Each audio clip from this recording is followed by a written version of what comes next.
Hello. This is Jake Knight, gaming lawyer at your service. We're back again with the Great Ace Attorney, and we will be beginning this trial. What was I trying to say? Beginning? Blah. English. Not good at that. Anyways, gonna do this now. Gonna do this, right? Continue this trial, and it once and for all. I'm so eager. God damn it. Anyways, let's continue. Allow me to begin with a word of warning to the ladies and gentlemen of the jury. In short, there has never been a more self-evident case of cold-blooded murder. The victim, Mr. Pop Windybank, proprietor of a pawn shop on Baker Street, was shot from behind and died instantly. The prosecution presents this photographic print of the crime scene. Photoshop. As the court will observe, there is a single bullet wound just below the gentleman's left shoulder. The evidence suggests that the bullet pierced the man's heart, resulting in near instant death. Moving on to the findings of Scotland Yard's coroner, his report states that the bullet entered the body on a rising diagonal trajectory. And what's that supposed to tell us? It means the victim was likely shot by someone significantly shorter in height than himself. Someone like the accused, you might say. The prosecution wishes to present the autopsy report and crime scene photograph as evidence, my lord. Indeed, the court accepts. Hand them to the bailiff, please. Right. Report prepared by the Scotland Yard chronicles the instant death due to the single bullet from the back. There are no other signs of trauma. You know what's possible as well? The Windybank is already on the ground, or either I'm not gonna spoil things with my conjectures, with my hypothesis. All right, let's continue. Photograph shows a single bullet wound in the man's back. I now ask the court to turn its attention to this plan of the establishment where the incident occurred. The proprietor was found in a storeroom where he kept articles pawned to him. A windowless room with a single point of entry, a door to the main shop that was found locked. In this sealed chamber, there were only two persons present. The victim, Mr. Windybank, and the accused.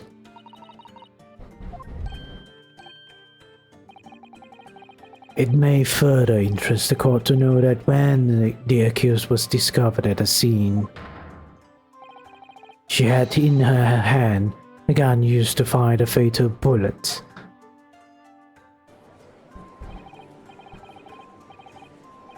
Well, that's that, damn, isn't that grubby the pickpocket? She's one of those perfect dogs that live in a hospital, isn't? Oh, well, it was only a matter of time before she got her blood on her head. Well, I just waiting for... We can't jump to conclusions here. We mustn't assume her guilt because of what she has to do to survive.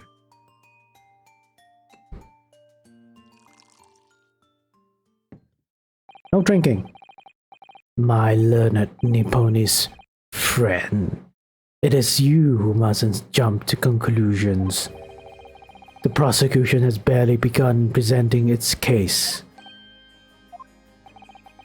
Conveniently, this appalling act of murder did not go unobserved. There were witnesses. Good gracious! After their testimony, this girl's true nature will be exposed. Pitiful pigpuss or cold-hearted killer. Here's to establishing the truth. The court will take the floor plan and firearm into evidence. Hand them to the bailiff, please, Lord Von Ziggs. At once, my lord. Grant's employ has been entered into the court record. Winniebank's revolver has been entered into the court record. This isn't good. Let me check the evidence. The time of death is between 1 to 1:30 a.m. Reporting party, Renoscan Aurora. Coroner is Dr. Stevens. Post-mortem findings on the upper half of victim's back. No other visible signs of trauma. Instant death from a posterior anterior bullet wound to the heart. The bullet entered the body from the back on a gently rising diagonal trajectory. Then we have our picture here, which I don't think is anything worth looking at. Right, because again, this magnifying glass is useless. There, again, this magnifying glass is useless. Wait, yeah, it's useless. Now, for the gun, I would say this will be something. There will be something, alright? Chamber. Let's look at the chamber. This is Mr. Windybank's gun. The cylinder is completely empty. Mr. Windybanks always used to keep his gun to hand on his shop counter. Yes, but only ever with a single bullet loaded, I understand? That's right. To keep all the pawn articles that were in his care safe. But his own bullet was fired at night. The poor man lost his life. Was he protecting his shop? I wonder. Trying to keep the articles safe? So I can't examine further, apparently.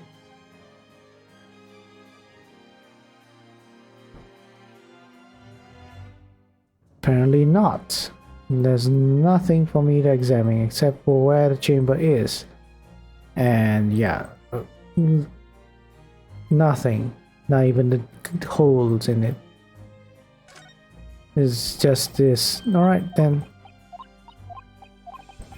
Might be have to go back and look at this thing again soon, but we'll see.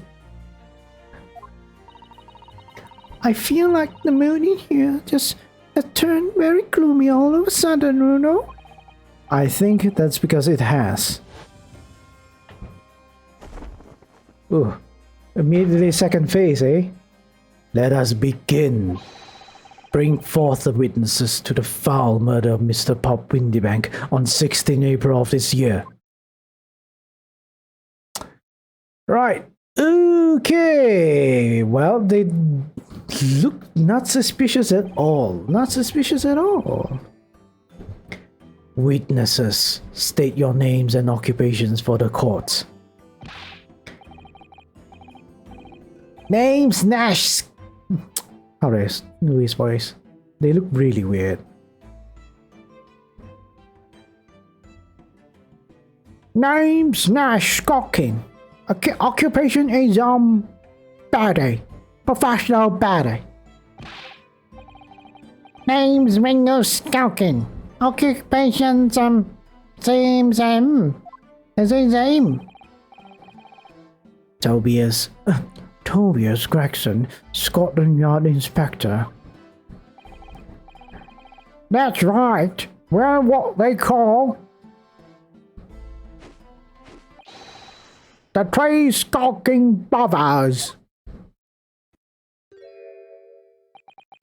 Okay. Why are you looking at me like that? What are you looking at me for? Don't lump me with you lot.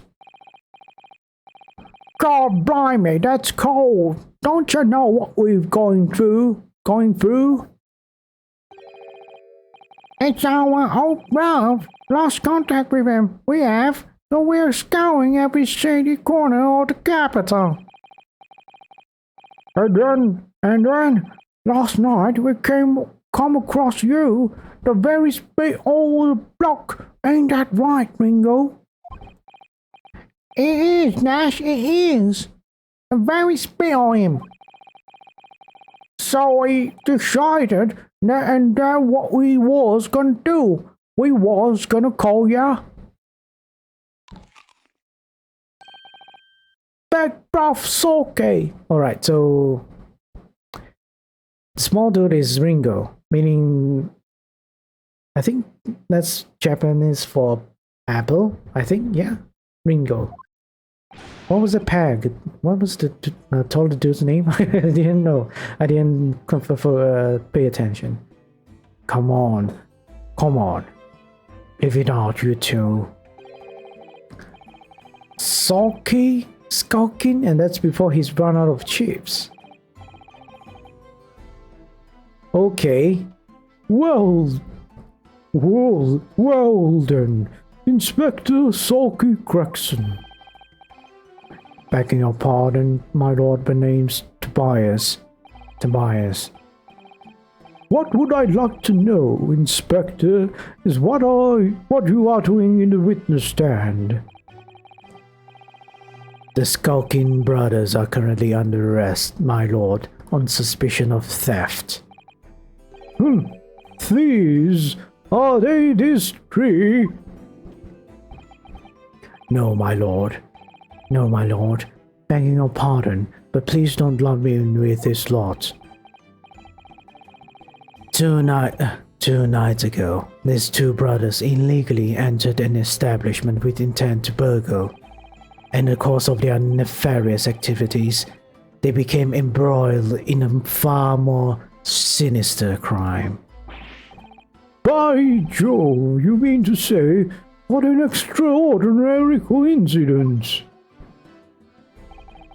Indeed, my lord. While attempting to burglarize the pawnbrokery, they witnessed its proprietor's murder. You know, it's not just burglary. They could, on surface level, be charged with, suspected of. Order! Order! The various trespasses of these brothers is not the subject of today's proceedings, though they will naturally face trial in the very near future. With your lordship's permission, I'd like to remain in the stand to keep these gents on the straight and narrow. Of course, Inspector. Skeptical as I am about the caliber of these witnesses, I will permit them to take the stand. Mr. and Mr. Skulkin, you will now testify before the court. Describe the events of the night in question and what exactly you saw. Apito! Cause the skulking never skulking! No idea what that means. Get out of it. So one's the shape like a pear, one's shaped like a apple. Nash. Why is he called Nash? I have no idea. It's more probably related to a pear. We was walking down the Baker Street in the washmo hours, and the gas door was ajar, say. It was like some kind of sign begging for us to go in, it was. But once we got inside, God blimey lummy, we heard a gunshot from the back room. We went to see what was what, but the door was locked on the inside. We never done nothing, Governor. We never took nothing. We just left after that, nice and quiet. Right. A terrible coincidence, it would seem. At the precise moment these miscreants entered the property, an even more sinister crime was afoot. The witness's testimony is consistent with the crime scene in every detail. The door providing access to the storeroom from the main shop was indeed locked from the inside, and within only the victim and the accused were found.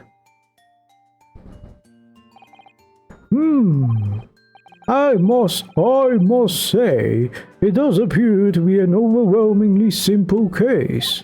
Still, the defense may cross-examine the witnesses now. Of course, counsel, if you please.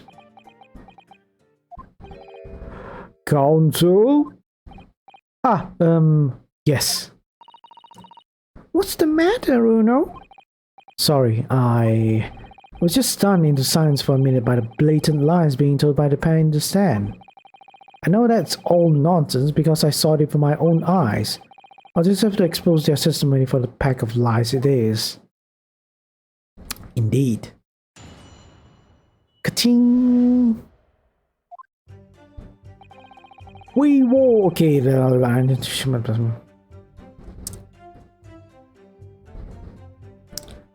just gonna press them.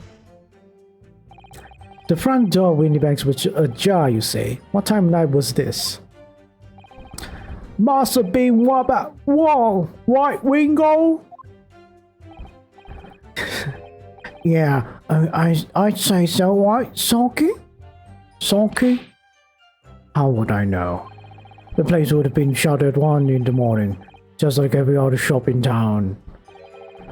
Well, it was pitch black inside, so ain't that right, Ringo? I'm not so sure, Nash. I seem to remember a little light burning inside. What about you, Sulky, me old mucker? Leave me alone. There definitely was a small lamp burning inside. That's what alerted us to the situation in the first place.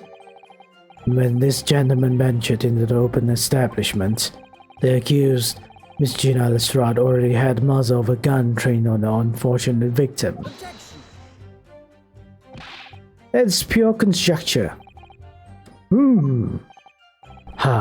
Perhaps, but it changes nothing. These brothers inevitably wandered into the middle of a cold-blooded murder, simply because they found the door of the victim's establishment open and ventured inside. Right, that's what happened. Right. It was like some kind of sign begging us for us to go in, it was. I can't really press that. But once we got inside, God blimey. Alright, we heard a gunshot from the back room. Flash this. A gunshot, you say? Just the one? Are you sure about that? Yup, just the one, Governor. I can swear to that. It was, Nash, it was. Ain't that right, bruv? Damn, all these hoarse voices I'm doing is killing my throat. The firearm used belonged to the victim himself. Yes, Mr. Winbyback always used to leave his gun lying around the counter. Right, I remember when we examined it, we found the revolver was completely out of rounds. That makes sense. Mr. Windyback always used to say he only ever kept a single bullet loaded. That's true. I remember him saying that as well. So we can say with considerable certainty that only a single round was discharged from the firearm used as the murder weapon. Yes, my lord, we can. And I should remind the court that the firearm in question was discovered in the hand of the accused. Wonderful. Wonderful. But door was locked from the inside. Okay. Do you mean the door between the main shop and the storeroom? If my learned friend is having difficulty grasping the situation, Perhaps a drawing would help. Exclude. Damn, sorry. Oh shit, I'm sorry, I'm yawning. Excluding the shop's entrance for the end street, there's only one other door, that of the storeroom. Course, there was only a little oil lamp burning, not much to see by. And the door was hidden, hidden behind a curtain and all. That's right. When we arrived, the door was mostly obscured by the curtain. Tell me, why exactly did you try to open that door? Eh? Any normal petty thief would run at the sound of a gunshot, I should think. Oh, well, you turned to rabbit, Ringo. Well, Nash, yeah. I suppose you have to say we ain't normal, eh? Broadly speaking, human response is one of the two ways on hearing a gunshot or scream. The timid flee, gripped by fear, while the courageous investigate to see if they might help. This gentleman now of the latter inclination, my learned Nipponese friend, it would seem is of the former. Racist. I'm totally racist.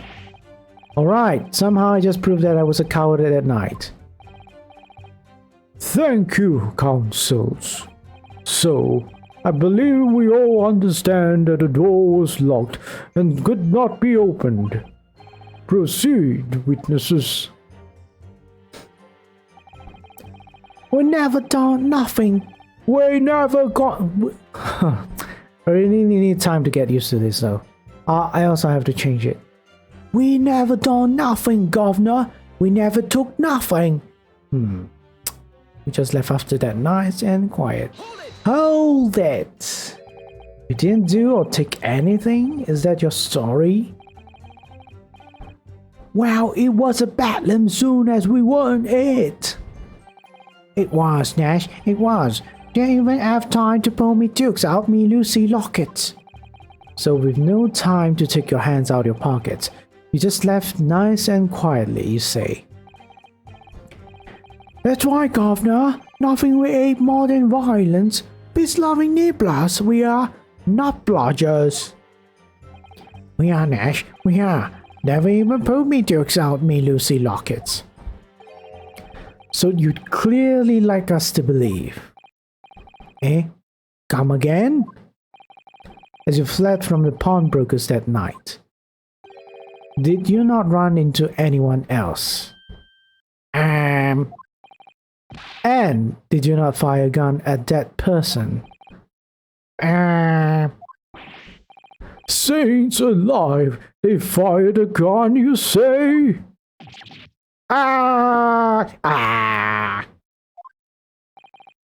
Blimey, governor!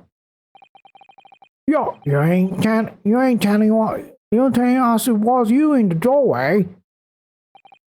It was. Why the bleeding Nora? Did you mention that before? You were armed with a gun, and as you fled the scene, you fired that gun at London's greatest detective, Sherlock Holmes. The shot, great Mr. Holmes. Did you hear that, actually? There was a rumor he'd been rushed to the hospital. The great Holmes has beyond pale. On the night in question, this pair were arrested by the police within minutes of the discovery of the crime scene. Their suspicious countenance rapidly gave them away. And when searched, a firearm was indeed found in their possession. Furthermore, the barrel shows signs of a shot having been fired from it. The prosecution invites his lordship to examine the firearm recovered from his brothers. Yes, indeed. Remnants of powder around the muzzle. As you say, Counsel. The court will hold this weapon as evidence. There are signs that a single round's fired. Okay. Now, my learned pony's friend, I shall look at the gun. Let's see. Very different gun. Anything I can discern from this? So, there's ammunition still loaded in 5 of this revolver's 6 cylinders. Yes, which tells that only a single shot has been fired from it, or there's only 5 bullets loaded into it. Exactly. The bullet that hit Hurley, in fact, isn't it? Yes, it happened almost as soon as we walked into Minibank's store. I'll make those brothers pay. Soon, Susie, soon.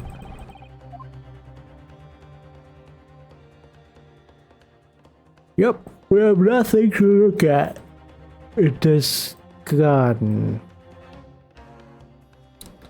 Okay, never mind then. Yes? My racist friend? Here's to successfully presenting evidence. For yes, there are the telltale signs of spent powder on this gun, and a single bullet missing from the cylinder.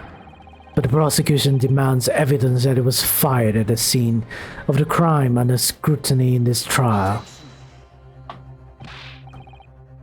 Well, I don't need evidence, because I was there. Objection. However, the rest of us in this courtroom were not. If the defense fails to provide evidence in support of its rash claim, we shall have no choice but to toast your incompetence and move on. Evidence that these two fired a gun before they left Windy Banks that night. The court demands that all claims are affirmed with clear proof. What evidence shows that these witnesses unloaded a firearm in the pawnbroker's shop that night?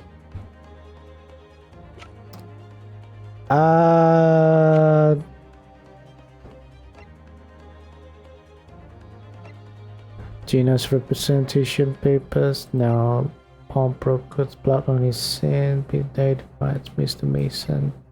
Blood samples, portfolio, 3 samples by different people's blood turned different colors. Made the gilded case. Today's paper. What evidence shows that these witnesses unloaded a firearm in the pawnbroker's shop that night?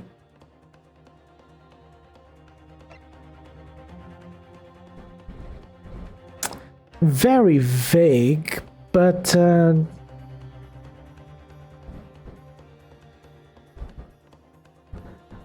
very vague. I mean, there were 2 gunshots. Due to a single bullet wound from the back, there are no other signs. Diana was holding when she was hurt. There are signs of a single discharge. What evidence shows that this witness unloaded a firearm in the pawnbroker's shop that night?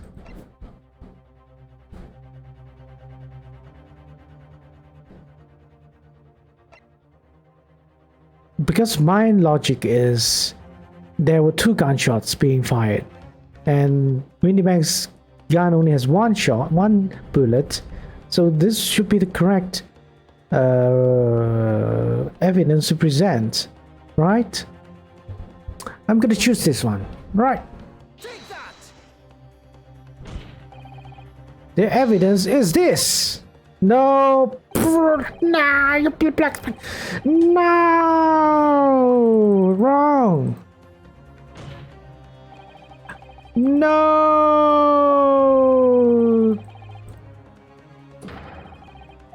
Damn it. All Arg. Well, I think it takes a certain genius to give such a completely wrong answer, personally. The kind of genius I could really do without time to think again.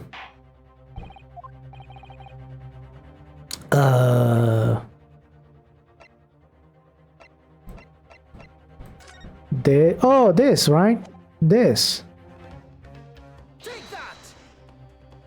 No, not this. Oh, yeah, it's this.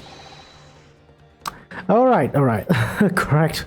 This is the one. All right, this is the one. Anyways, right on time, but unfortunately, we're out of time. So, we're gonna stop this episode. So, it's unfortunate, but I hope everyone has been enjoying this episode. I am currently. This is the thing. This is what I've been waiting for. This game. The trials. Finally. Anyways, we'll see what happens next, alright? Alright, so take care. Stay hopeful. But be critical, right? Bye-bye.